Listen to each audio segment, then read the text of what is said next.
Thank y'all for coming out, and thank you for joining us. Oh, thank you for screening our film here. It was amazing. Yeah, it looked great, and missing the big screen dearly when you get the chance to watch it. My first question is really going to be the title of the film, Blast Beat. And excuse me, sometimes like my brain switches it and I say beat blast. Beat blast, yeah. No offense intended, but why did you choose that title? I mean, I think it speaks directly to like just like the interests of the characters, but also I guess maybe leading towards where the story just came from to you as like the writers. Yeah. Well, let me preface it because Erick's gonna answer that question.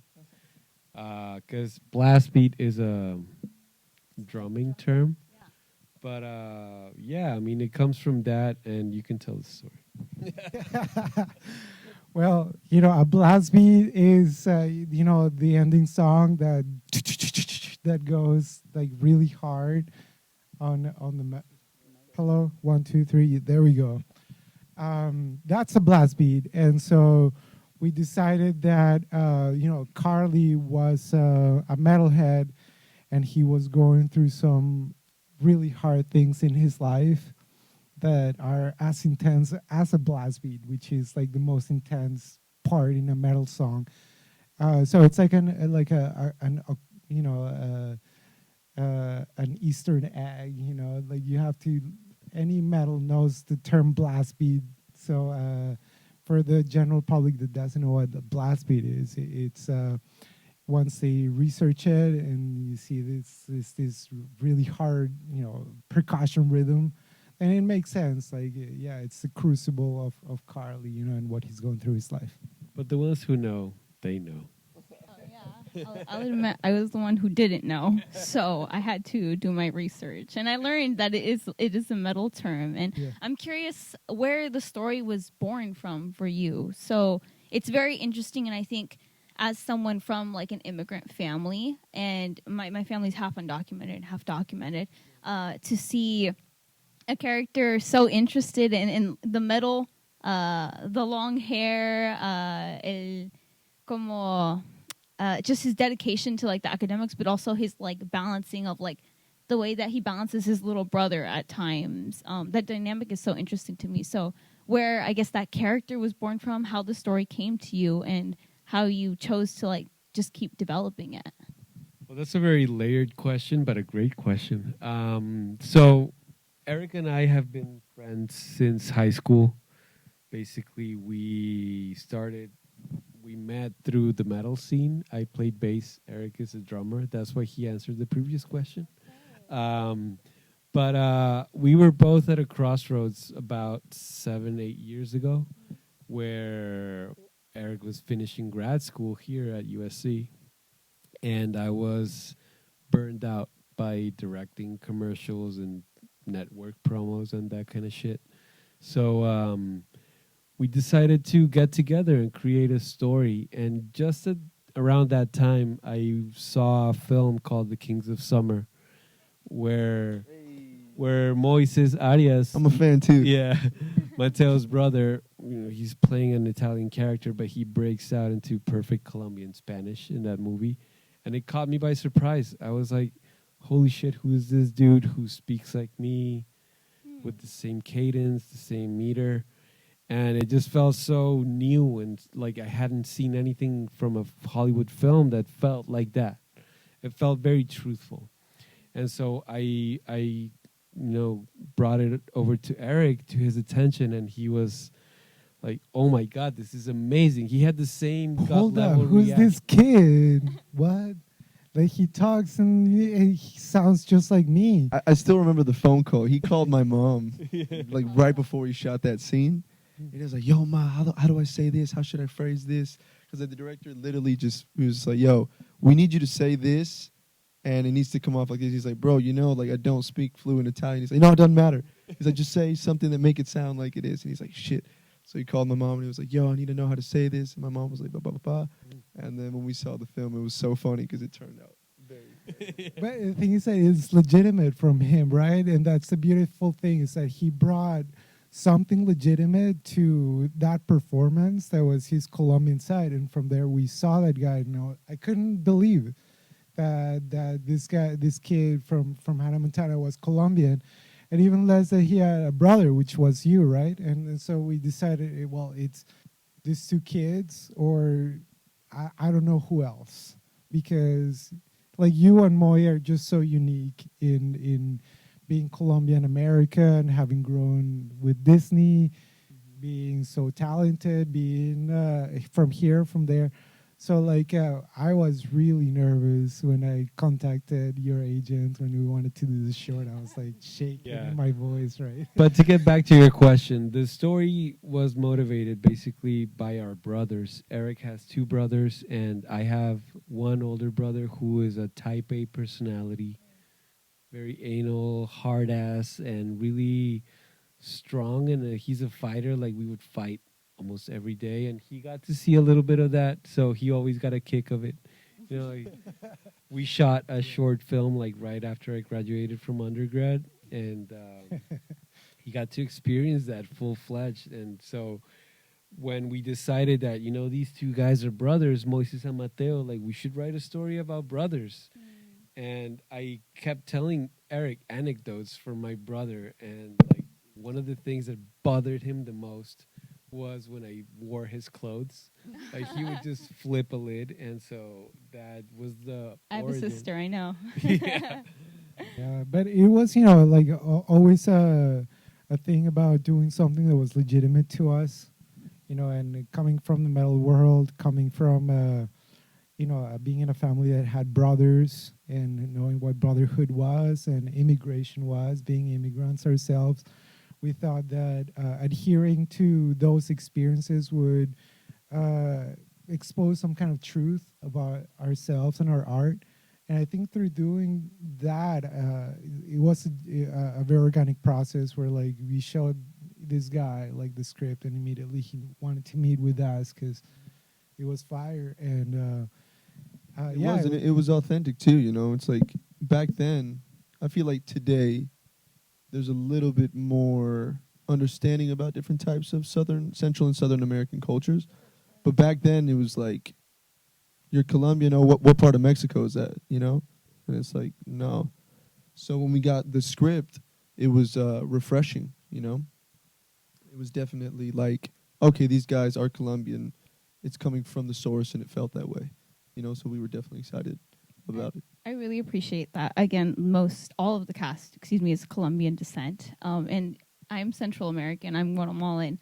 So just seeing, I guess, that representation. And then, again, just the slang, the colloquialism. I know it's very specific to Colombia. What's the word for, I think, se me falla cada vez, is cool. Bacano. Bacano. Que chimba. Que chimba. I'm like, every time I'm like, You have hey. so many. Yeah, Colombians are super creative with the way that they... I feel like y'all hear this. I don't know. We'll see. But Colombians, yeah, we're really, really creative with how we use lingo. And I translate that into my English. Because I didn't speak English until I was about 4 or 5. You want me to speak for the thing? Okay, cool, no worries. I didn't speak English until I was about 4 or 5. So my brother taught me how to speak English. And by the way, that's my older brother on the screen. He plays my younger brother in the film, and his name is Mateo, and it was very confusing when we were on set. Because he's Mateo. Because my name is Mateo, and so it was just the whole thing. But, yeah. No, and exactly what you were saying is our North is like how to make stories that will represent us in a way that is not brushed with a thick brush of, being Hispanic or being Latino. Yeah. It's usually the Mexican Latino that gets portrayed. But we wanted to make something hyper specific, and in its hyper specificity. We were trying to appeal to a wider audience, through the story of just family and brotherhood. And I think it just it became a thing of us wanting to just have the right textures, the right lingo, whenever the characters didn't, the actors didn't say things right or pronounce them right, Esteban would immediately like cut and Yeah, because it was always a thing, and I'm sure you're familiar with this feeling. Like growing up, I used to watch films that came from Hollywood where it was supposedly a Latino family, but the mom spoke with a Puerto Rican accent, and the dad spoke with a Mexican accent, and the kids spoke with an American accent, and like it just felt so illegitimate. So we wanted to really get as close as we could to the roots, and so I feel like I heard this somewhere, and I don't know, I don't remember, so excuse me. But somebody said like you don't need to be British to like James Bond, and so like this is the kind of vibe that we want for our movies, like to get us close to the culture that we're actually representing, and tell a universal story. Characters that are going through very human emotions are gonna make it feel that much more appealing and relatable, but at the same time genuine. I think you picked a perfect vehicle for that family as well. And I think as like the Latino community, that's something that resonates so powerfully. But also I'm interested for you, what was it like playing, I guess, your brother with your brother? I don't know how your relationship is. What were the challenges or the I guess like the easy breeziness of it? And then as a director, like how that relationship was. I think the most difficult part for my brother and I was speaking to each other in Spanish, because we speak to our parents in Spanish but speak to each other in English. Therefore, like that was kind of like interesting for our psychology. It was weird for us to like kind of tap into the Spanish. The fighting came very naturally, and the thing about it too is these two, like, they helped influence. They helped like. They would help us to fight, essentially. saboteurs. Yeah. Or sabotaging them. So there was a couple scenes where we were about to have to get it going in in the bedroom. Me and Moy just going crazy, like wrestling or some shit, and just going at it. And Esteban would just be like, "Yo, wrestle right now! Like get on the ground and just go crazy." And me and Moy would just start going crazy, and it was like really uncomfortable for the both of us. But it still also was. It helped us tap in, and had it not been my blood, I don't think I would have been as comfortable though, because it was somebody that you don't know. You can't really get to the layers that my brother and I got to, Yeah, if it's your brother, you have like grudges underneath, and you're Yeah, like, "What for did you do to me last Wednesday?" Oh yeah, I'm going to channel that. But there's also a competitiveness, trust. like the natural competitive, the trust, yeah. There's also a trust between them where they can lean on each other to check each other, like it's almost like the relationship that Erick and I share being co-writers, that we can call each other's bullshit. Like I would give Mateo and Moises direction, and then something wouldn't be working on the scene, and just by the very nature of how fast-paced our production was, I would see them exchanging ideas in secret, and I would be like wanting to intervene so that we would protect the integrity of what I was trying to capture. But it was working out so well because they just know each other so intimately, and like they know a little too much, yeah. Yeah. Because sometimes, what I'm saying, like sometimes you look into, I'll look into Moises' eyes, and like he sees right through me. Yeah. He really does. So it was like kind of uncomfortable at times because you're just see like right through him. Yeah, and I see right through him. Yeah, and that does add a certain layer of legitimacy, I guess. A lot of, I guess, real emotional integrity or whatever. But it had its challenges. Like I said, I think just the language thing was the most difficult, but everything else was extremely natural. And then obviously the dynamic of me being the older brother, because we've always been twins because we have a height difference. He's my older brother, but he's shorter than I am. So we've been kind of twins in a way our entire lives. But, I got to flex the big brother, and I think it made him uncomfortable. That at must have times. been cathartic. Yeah. And you have it on screen forever now, so just Yes, hold forever. that dearly. Yeah, I know. And I'm interested in some of the choices you made as a director, and I think, excuse me, Carlota. Carlota. I think he's the Voyager, like the main vehicle, like the person we're seeing the story through. And even just going back to like the title, like Blast Beat, I saw some beautiful like camera work there. Like we really just like flip the camera upside down, and then you hear like that drum cue and the colors in like the rooms. And I guess how you came about to those decisions, and specifically for Carly, I saw a lot of like red and like bluish tones, especially at the end. He's like kind of lit with like this indigo color. What that kind of, I guess, visual structure, how you came to those choices, and maybe in like his heightened points. Well, I've always been a fan of movies that have a strong point of view, and our main character being a metalhead and such a type A personality again, really, gave us the opportunity to create a visual language that broke the convention, and gave us, the ability to express dramatically through the camera some of the emotional states that we found this character in. And as well with color, red and black are, almost symbolic of like hell. And we see those color combinations a lot in metal albums, like Deicide, Cannibal Corpse, you name it, Sepultura. All these bands use Those that are color bands, yeah. schemes. And so I wanted to adopt that for his room. I wanted to use that as an externalization of him and what he was going through in life, and place him in a literal hell at points, because you don't know if this character is fighting himself harder than he is fighting his own family, or the expectations that they have of him that weigh so heavily on his shoulders. And on the reciprocal, what we wanted to create with Mateo was, a language that felt more free. That's why you see a lot more of the handheld work with Mateo, and you see a lot more of that free spirit expressed through the yellows and the brighter colors. The toucan. Yeah. Toucan. I have The a toucan, yeah. question about that. The Please toucan. continue. Yeah, and so it was about creating that contrast between the two personalities of the brothers, so that at the end we could, come to marry them through a more neutral palette, and exploring new colors, like you mentioned, the indigo, when they come of age. Yeah, but it was also a representation of their personalities. Like Carly's a hardcore metalhead, red and black for him, and Mateo is more of a free spirit soul, so like more of the blue hues from him when they are together.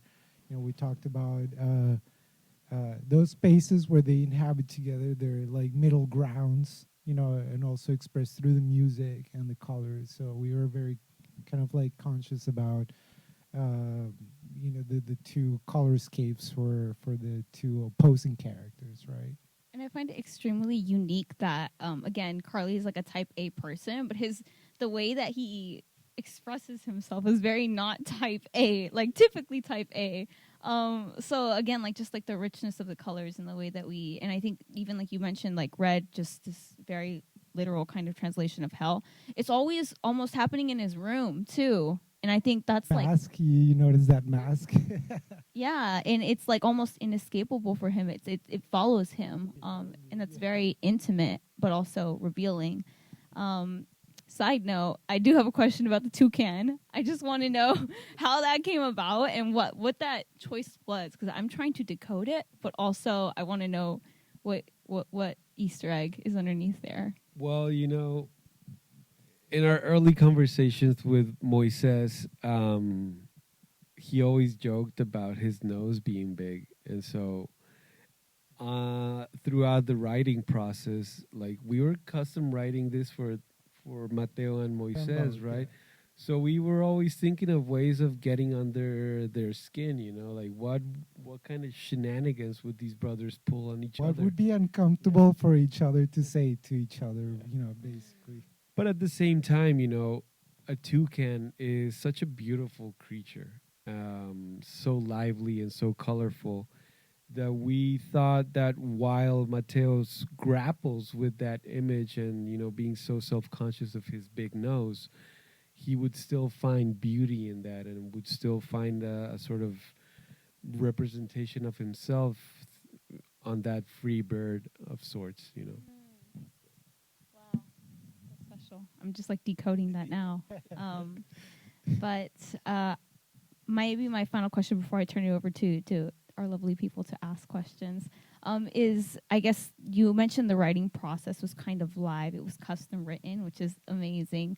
But is there anything that changed maybe from like the initial writing, from the birth of like this idea to, I guess, maybe it went through Sony Pictures, got developed, anything that changed? And I think especially pertinent to the immigrant narrative within it, anything that you felt like was sacrificed, or did it stay true to what you wanted it I think a initially? lot of it changed, right? Because from the moment that we did the short film focused on the story of the two brothers, and kind of like Carly taking the lead on them both taking a step towards adulthood, and coming of age. In the feature film, we found different things for the brothers. Like for Carly, it was his dream of going to NASA and doing his satellite and doing his science at the cutting edge, which is a dream larger than life that in itself mirrors our own dream, or mirrored our own experiences as artists wanting to make films. That it's almost like larger than life to make a film in Hollywood. So like we said, well, we love science and we're doing this thing. Let's try and have Carly do this dream that's larger than life. Okay, so that'll be kind of our anchor. And what's the flip side of that? It's his brother who does not want to leave, does not want to have his friends taken away, his culture, his identity, and have that kind of like be the thing that has to be resolved throughout the movie. And I think that once we found that, we found our north in the story. But more and more it felt, in the writing, then in the editing, in the writing and the shooting, and then in the editing, less and less of the short film was being kind of like made it to the final version of the feature. But I'm curious to ask Mateo, from your experience, from where you stood playing Carly, like what felt different from working on the short or telling the story of the short film, and then telling this story as a feature? What felt different? I mean, I guess the environment of just going so much deeper. We went to Colombia, we were in Bogota. We got to taste. We got the real authentic taste. The characters even casting Diane, and Wilmer.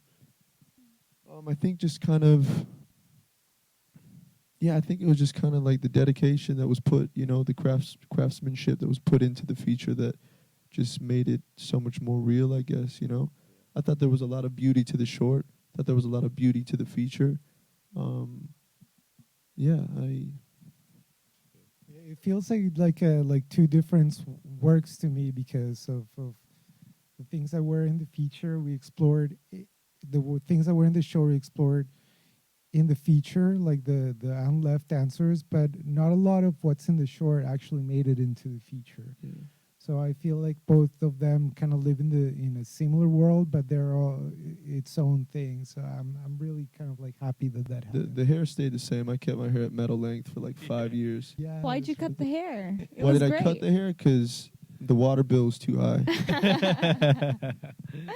Yeah, and I think just for me, one moment that like replays in my head again and again is when Carly is walking into the university for the first time and he sees Professor Onitsuka. Almost makes me want to cry like every single time I watch it, because that's literally I think knowing people that are undocumented and seeing anyone from an immigrant background come close to their dreams. Es cosa de llorar. It's thing that makes you want to cry. It was joyful. It was precious, and it was poignant. So thank you. That's for so bringing beautiful. Like really, that's all that like that satisfies me right now. Is for you to have found that beauty in just showing it.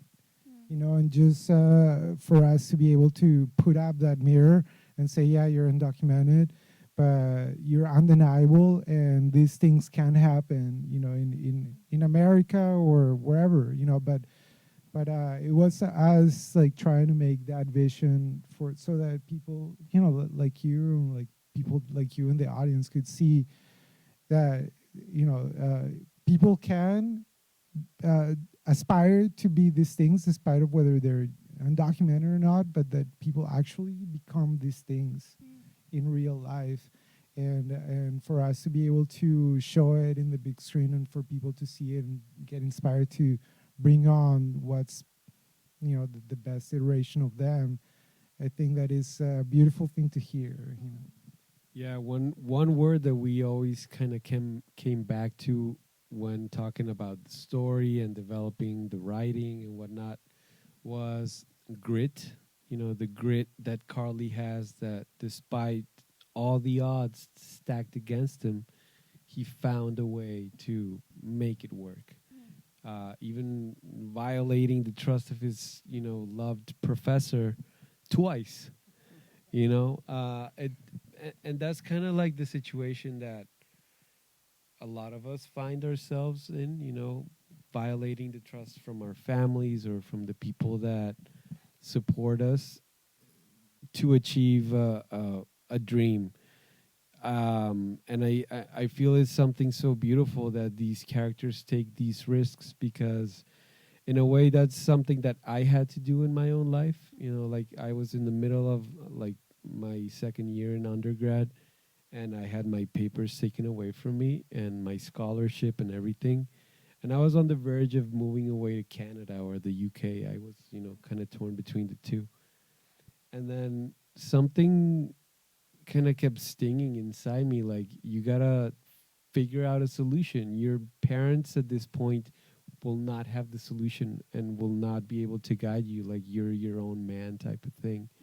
And I had to, convince my mom to look for answers outside of her circle. And we were able to navigate that situation. And so, like, Carly being so smart and so crafty in his own way to figure out the solutions for his own scientific project, but also to figure out how to solve this problem with the lawyer and find how can he make a way for his own for his own sake. It's a beautiful journey that we always knew would inspire this generation of immigrants. So that's deep. That's deep. Thank you for sharing that. I'm going to open it up to people if they have questions. Anyone with questions, feel free to ask. Not everyone at once. There you. We have a question over there. Questions. We got questions. We'll go over here first and then over here. Yeah. You can just shout it, maybe. It's just easier for them to project. We use the microphones just for the camera, but we can rephrase the question. Yeah, if you don't mind, Chelsea, if you could just restate the question. Totally. Thanks. Yes.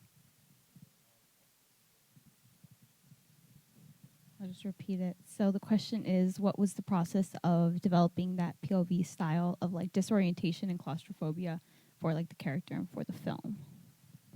Well, I feel it all harkens back to the writing, right? Like, we thought of situations that, in setting up what these characters were really leaving behind, the relationship between their family and their comfort, their status in Colombia, and then the reality that was unexpected for them to find. We were very careful in setting that up correctly so that the audience also took that with them as they were journeying from Colombia to Atlanta. In terms of the filmmaking craft, we always try to figure out, where do we place the camera to express this uncomfortable state that they are in, whether that was, short framing the characters or moving the camera in a way that, felt tense, or motivating it through shadow and movement. but it was all kind of motivated back by the discomfort that these characters were feeling throughout. But it was all part of the writing and creating these situations. Sometimes we wrote in like light cues or music cues or camera cues to help create that.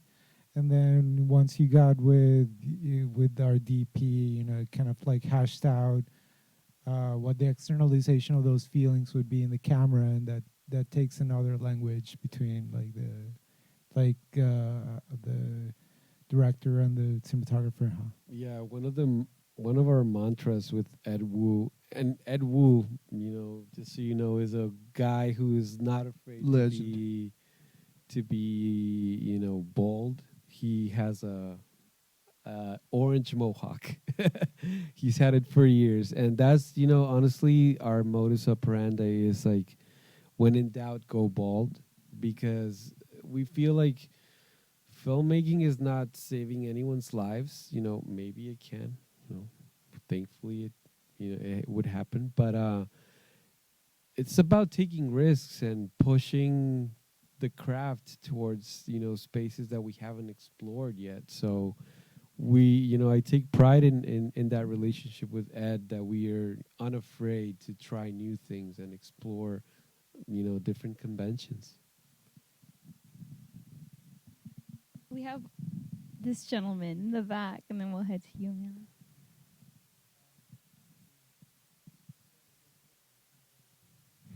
I'll just Let me answer that. Yes. I'll repeat the question real quick.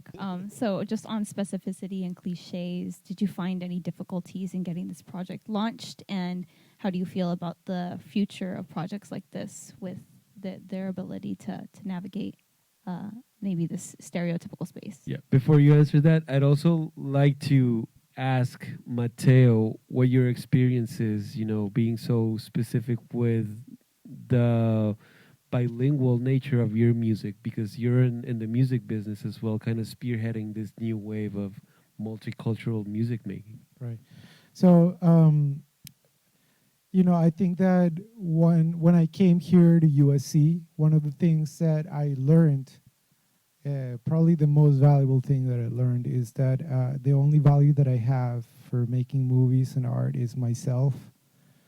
The only currency that I have is my own experiences as a human being on the earth, experiencing the same sun, the same water, the same family dynamics, but filtered through my own eyes as Erick Castrillon and no one else.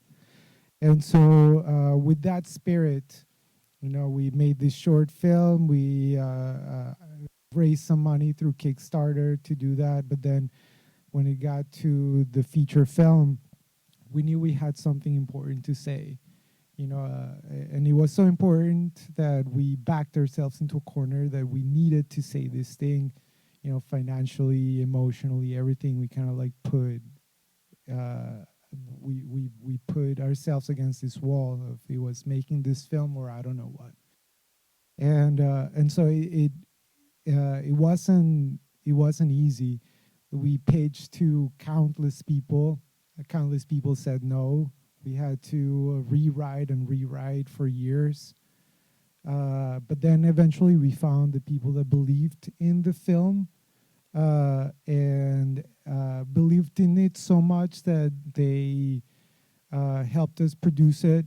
The same spirit that was in the script got kind of like imbued in everyone that read it, in Wilmer, in these guys, in Diane, Daniel, they came, they saw the thing and they saw like, yeah, this has a lot of energy, it has a lot of legitimacy, and I want to be involved because of this.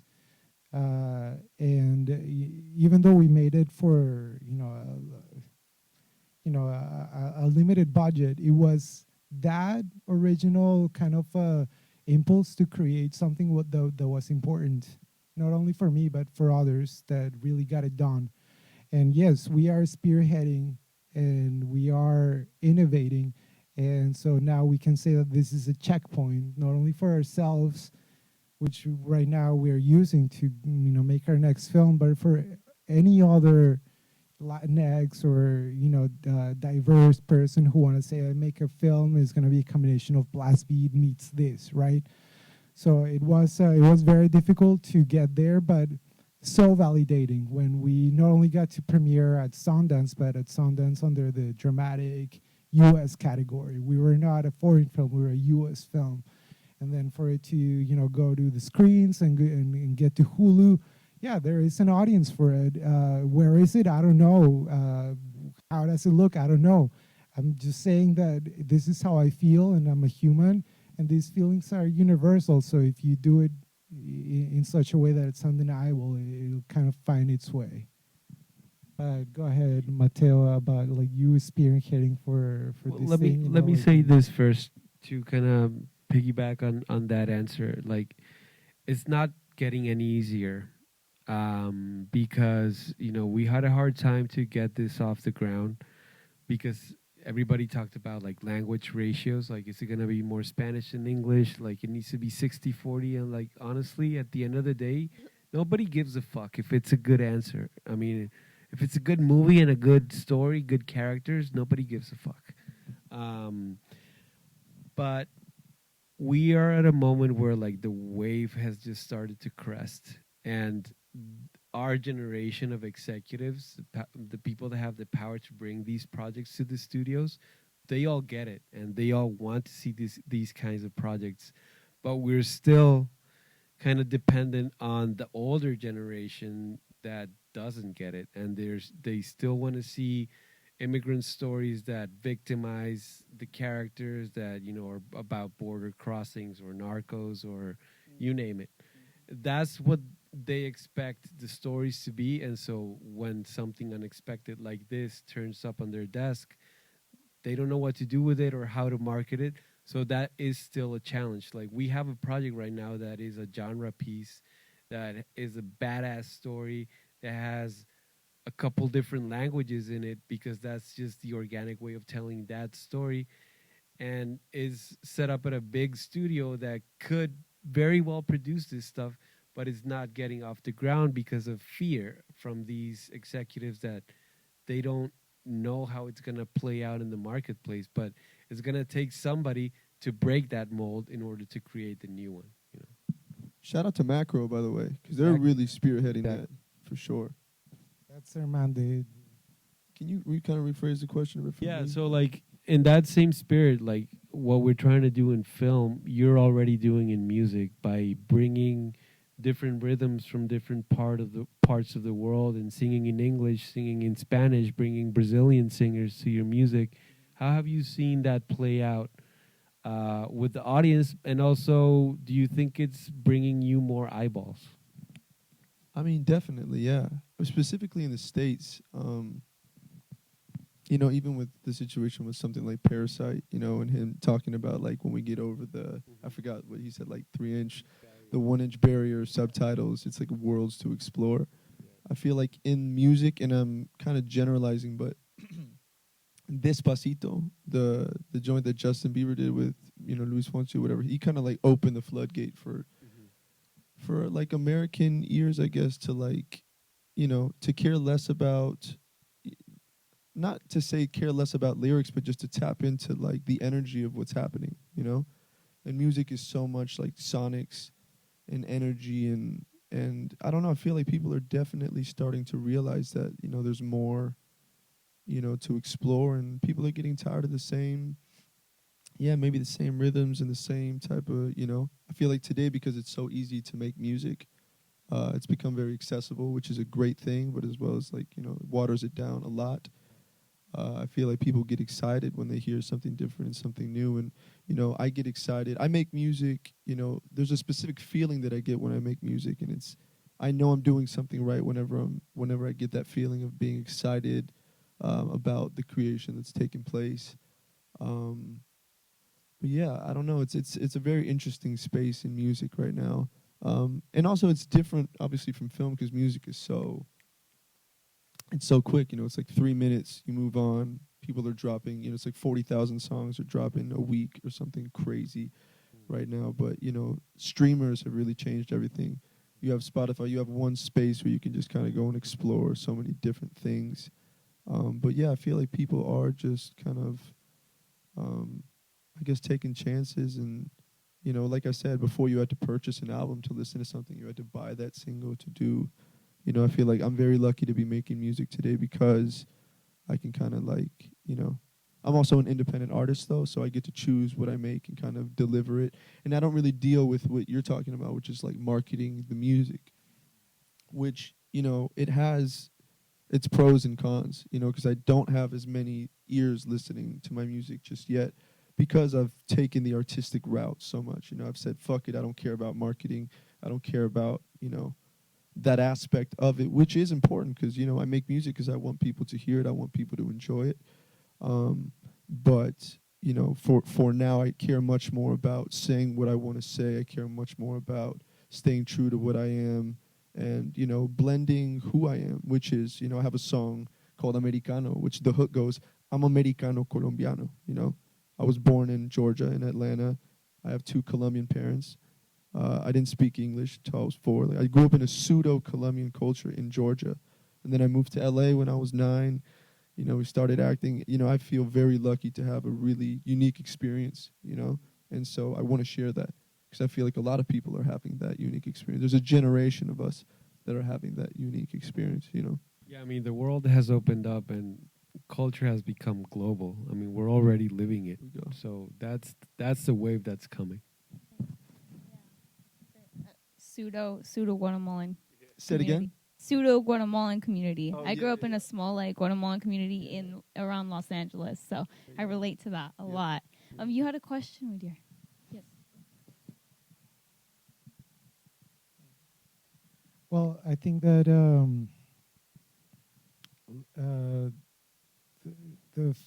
I guess I'll let you answer the first part of the question, but the later part of the question is like, how do you stay resilient in the face of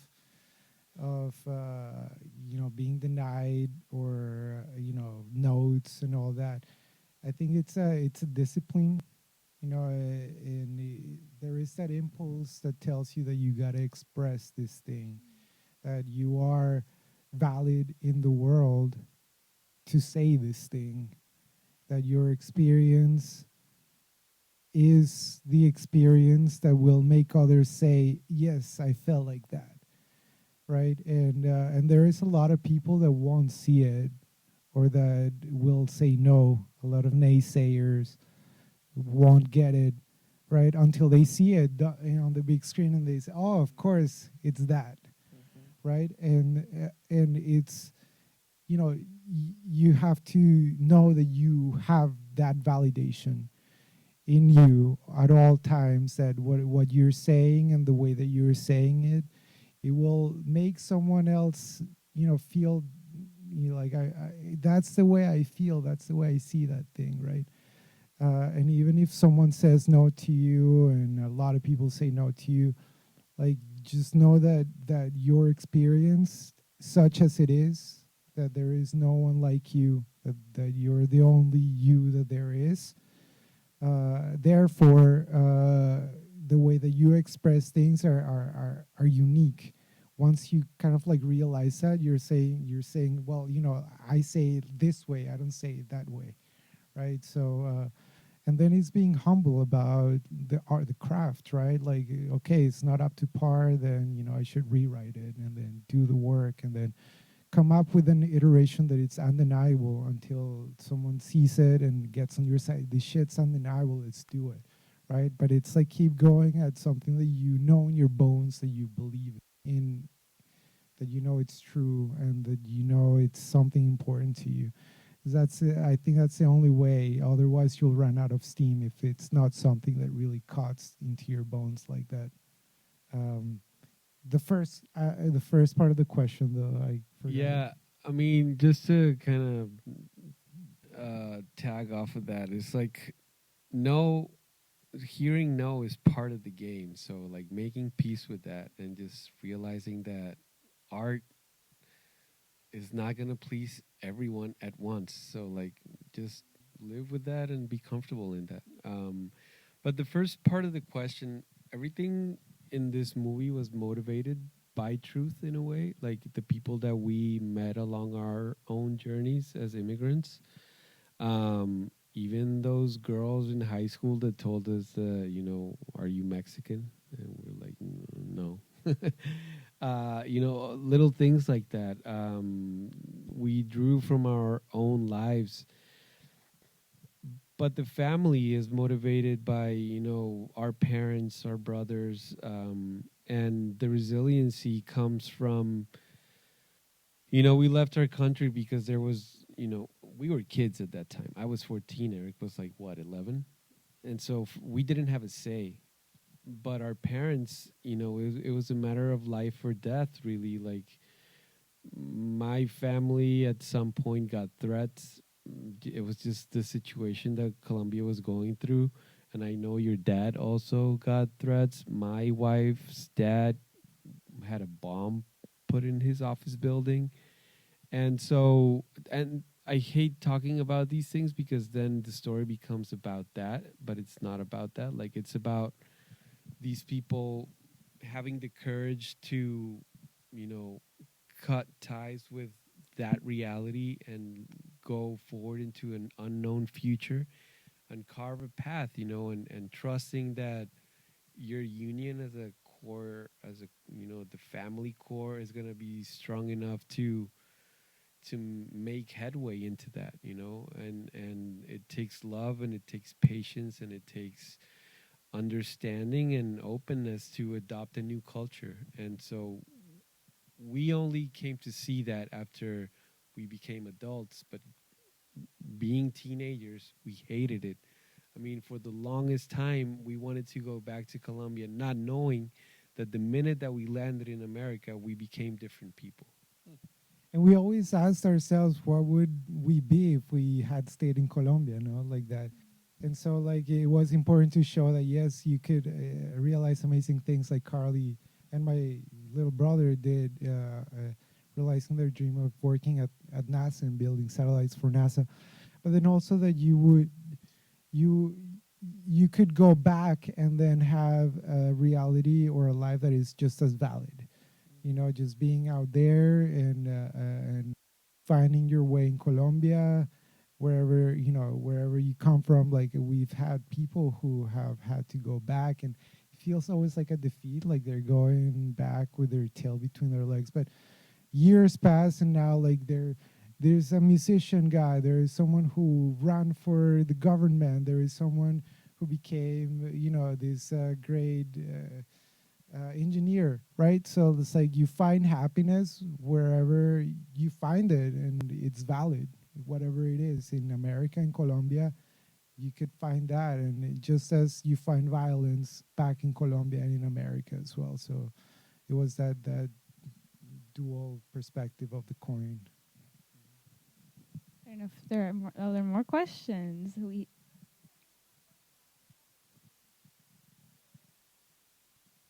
Yes, it's limbo, Like, what do you feel, Mateo? I enjoy the limbo, you know what I mean? I really do. Luckily, I don't have any memories of growing up and feeling like I wasn't necessarily bullied for... My brother taught me how to speak English. He had to go to ESOL, I think is what it is. He learned English.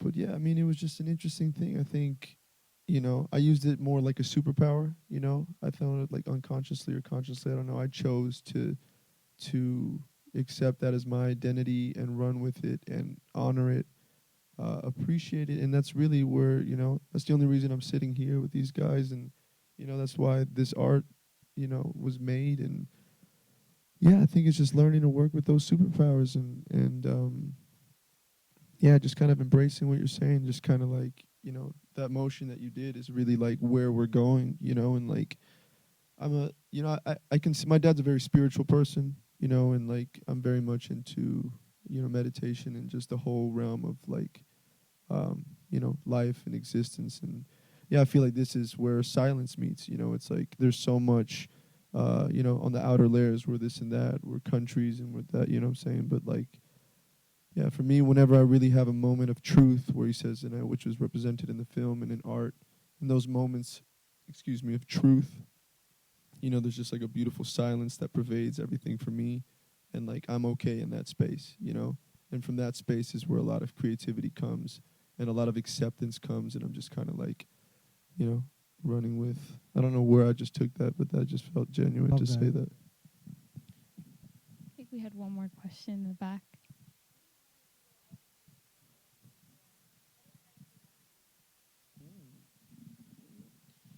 I'm excited to blur the lines of storytelling in Hollywood, really, like genre blending, language blending, trying new things. I really am all about this global culture. I feel like we all understand each other at different levels now. Like the internet has connected us in so many ways that it doesn't feel genuine to just be one thing nowadays. And so like I'm really interested in exploring that more. We were talking about with some friends about how there is a world pop culture that no matter if you're German, no matter if you're Colombian, like you maybe seen Freddy Krueger, and so you can relate to those kinds of things. Just like Freddy Krueger, it's a whole array of things, right? And we can relate to those things, and they become more popular culture. So the more that becomes popular culture, the more we can use those things in our own narratives to relate to other people. And I think that's really exciting, to be able to relate to people who are completely different than you because they've grown up with the same things that you did. And I think that more and more gets represented in movies, in music, and in books, in academia, in all aspects, really. It's this global culture that's festering, and I don't know if it's good or it's a hegemony thing or if it's bad, but it does allow for people to connect more. So I'm excited about that. But then again, I'm always conscious that change doesn't come, that is not given, right? We had too much the shit out of making this movie Into the Jungle, so I think it's a lot more of that before things become easier. Mm-hmm. I really like Esteban's answer, but just excited to keep taking chances and keep blurring that line, whether it be music, whether it be film, whether it be any form of art, any form of communication. And I'm just excited to see where the technological and kind of like humane, right? How everything, the tech and how things are advancing. It's a really exciting time in many different avenues, So, it's going to be really interesting and exciting to see how we continue to work with or against, or whatever may come. But it's an exciting time for sure. Yeah, but it's not just about the future. I feel like there is a global awakening happening.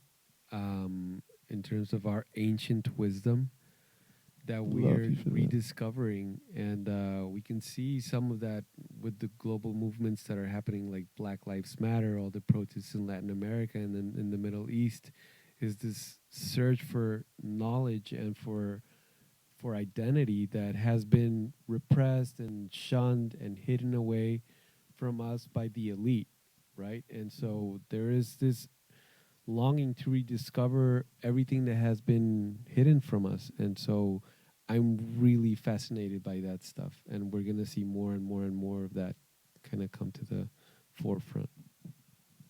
Perfect. I don't know how we're doing for time, Alex, or... I think, we're good. Okay. I don't know if there's any more questions. Yes. Oh, yeah, absolutely. I mean, that feeling is so familiar. And with me, I came from a family of middle-class Colombians who have the same thing, what are you going to eat, right? If you go do movies, like what are you going to do, the movies, stories, like you're going to do cartoons, you're going to do art. Like it's all kind of like very abstract and alien, because this area of the economy, because it's an economy, movie making and culture creation has existed in a very kind of protected bubble. It's a very specialized field that it takes a lot of money and a lot of effort for someone to become a screenwriter or a director or an actor. So if you don't come from that kind of family that has a track record, it just kind of becomes like really really hard fighting against the current of like, wait, you are gonna do what? And it's that bump, that we as a as a culture, as a society, I guess, outside of the U.S., need to spearhead and make our parents understand that it is an economy, that you do this for a living. They don't have to understand it, right? But it is something that moves a lot of money, and it changes people's minds, and it has a value beyond money. It's the opportunity for you to express and change people's minds. And so that question is close to home because I've had to fight with my parents, trying to validate what it is that I do. And I don't think they understood what I did until they went to Sundance. All those years and all those things, not really knowing what I did. But once they went in Sundance and then they saw me there, they saw the people, the parties, like the hype with they were the parties. Yeah, they were like, I think that from now on your conversations will take a different whatever. My dad kind of accepted what I was doing. So I empathize with that, but I think that also as a person who's doing it, who's trying to express in the earth, it's kind of an individual thing to choose to do it no matter what, until you prove by your work that becomes undeniable to your parents or your whoever, that this is what you're trying to express and it's important. And that's what I've been trying to do. And now my parents are super hyped whenever I tell them a story, even if it's orally. They're like, oh, that was awesome. All the best. Yeah.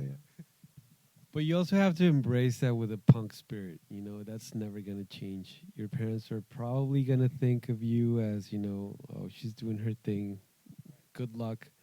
But you got to embrace that and run with it, and be rebellious and break rules and just be at peace with that. Just like you got to be at peace with the no's that are going to keep on coming your way.